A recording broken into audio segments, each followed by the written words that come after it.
यह जो पौधा है ये अड़ूसा का है।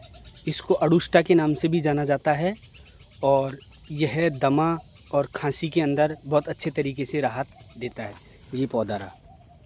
इसको गरम करके, इसको उबाल करके इसमें काली मिर्च डालकर, हल्का सा नमक डालकर पीने से दमा और कफ की बीमारी दूर होती है और खांसी दूर दूर तक नहीं रहती है। Thank you so much for watching.